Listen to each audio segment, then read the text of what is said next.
বিসমিল্লাহির রহমানির রহিম। ওয়া ইবাদুর রহমান, আল্লাহ রাব্বুল আলামিন বলছেন প্রকৃত রহমানের বান্দা ওরাই, প্রকৃত আল্লাহর বান্দা ওরাই, প্রকৃত মুমিন ওরাই। আল্লাহ তাআলা বলছেন ওয়া ইবাদুর রহমান লিল্লাযিনা ইয়ামশুনা আলাল আরদি হাওনা, যারা জমিনের বুকে, যারা পৃথিবীর বুকে নম্রভাবে চলাফেরা করে, যারা পৃথিবীর বুকে ভদ্রভাবে চলাফেরা করে, যারা পৃথিবীর বুকে বিনয়ের সাথে চলাফেরা করে, যারা পৃথিবীর বুকে কখনো অহংকার দেখিয়ে, তাকাব্বুর দেখিয়ে, ঘামাট অ্যাটিটিউড দেখিয়ে পৃথিবীর বুকে চলাফেরা করে না। প্রথম বৈশিষ্ট্য আল্লাহ কি বলছেন? যে প্রকৃত মুমিন তো তারাই যারা পৃথিবীর বুকে নম্রভাবে চলাফেরা করে, ভদ্রভাবে চলাফেরা করে, কখনো তারা অহংকার দেখিয়ে চলাফেরা করে না, কখনো তারা অ্যাটিটিউড অহংকার দেখিয়ে চলাফেরা করে না। আল্লাহ রাব্বুল আলামিনের নবী বলছেন, এটা হলো হাদিসে কুদসি, আল্লাহ তাআলা বলছেন আল কিবরিয়াউ রিদাই ওয়াল আজমাতু ইজারি। আল্লাহ রাব্বুল আলামিন বলছেন অহংকার হলো আমার চাদর, অহংকার হলো আমার চাদর এবং আজমাত হলো আমার পরনের লুঙ্গি। কেউ যদি দুইটো কিংবা একটাকে ধরে টানে তাহলে তার থাকার জায়গা জাহান্নাম হবে, আমি তাকে জাহান্নামে দিয়ে দিব। আল্লাহ রাসূল বলছেন, এই কথাটা আল্লাহ তাআলা বলেছেন যে অহংকার হচ্ছে আমার চাদর, আজমাত হচ্ছে আমার পরনের কাপড়, আমার লুঙ্গি। কেউ এই দুটো জিনিস যদি কেউ টানে তাহলে তাকে জাহান্নামে দিব। আপনারা হাদিসটি বুঝতে পারলেন না, আমি আপনাকে বোঝাচ্ছি, ভালো করে শুনুন।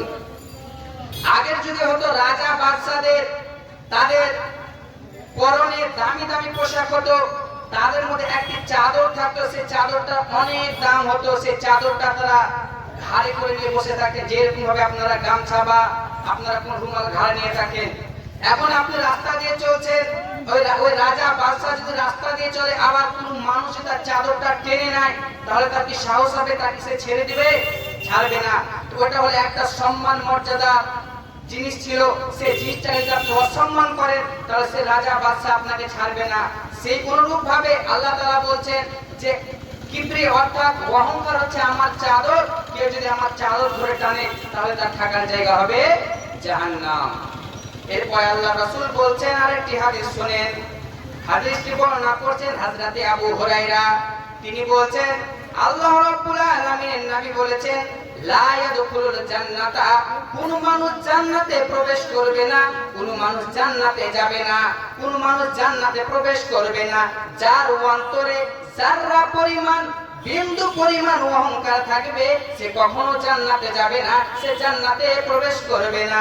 একজন লোক আল্লাহ রাসূলকে উঠে জিজ্ঞাসা করছে, হে আল্লাহ রাসূল, অনেক সময় মানুষের ইচ্ছা হয়, অনেক সময় মানুষের আশা আকাঙ্ক্ষা হয় যে আমার পরনের কাপড়টা, আমি যে কাপড়টা পরে আছি সেটা সুন্দর হোক, ভালো হোক।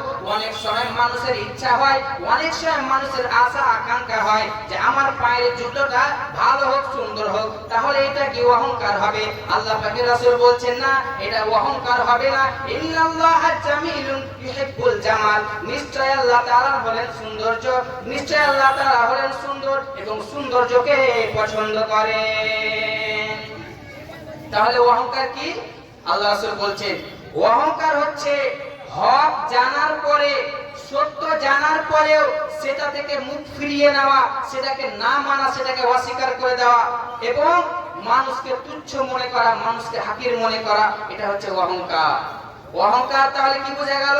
আপনি সত্য জানতে পেরেছেন, আপনি জানতে পেরেছেন আল্লাহ এক, আল্লাহর কোনো অংশীদার নেই, এরপর আপনি আল্লাহকে মানছেন না, এটা হলো অহংকার। আপনি জানতে পেরেছেন যে আমাকে 5 ওয়াক্তের সালাত আদায় করতে হবে, আপনি জানেন, আপনি বুঝে গেছেন, এটা সত্য, আপনি জেনে গেছেন, এরপর আপনি মানছেন না, এটা হলো অহংকার। এবং আল্লাহ আরো বলছেন যে মানুষকে তুচ্ছ মনে করা, মানুষকে হাকির মনে করা। আপনি বড়লোক, আপনার অনেক টাকা পয়সা আছে বলে আপনি আপনার থেকে নিচু শ্রেণীর মানুষকে আপনি তুচ্ছ মনে করছেন, এটা হলো অহংকার। আল্লাহ রাব্বুল আলামিন বলছেন মুমিনদের প্রথম নাম্বার বৈশিষ্ট্য হলো তারা পৃথিবীর বুকে নম্রভাবে চলাফেরা করে, ভদ্রভাবে চলাফেরা করে, তারা কখনো অহংকার দেখিয়ে চলে না।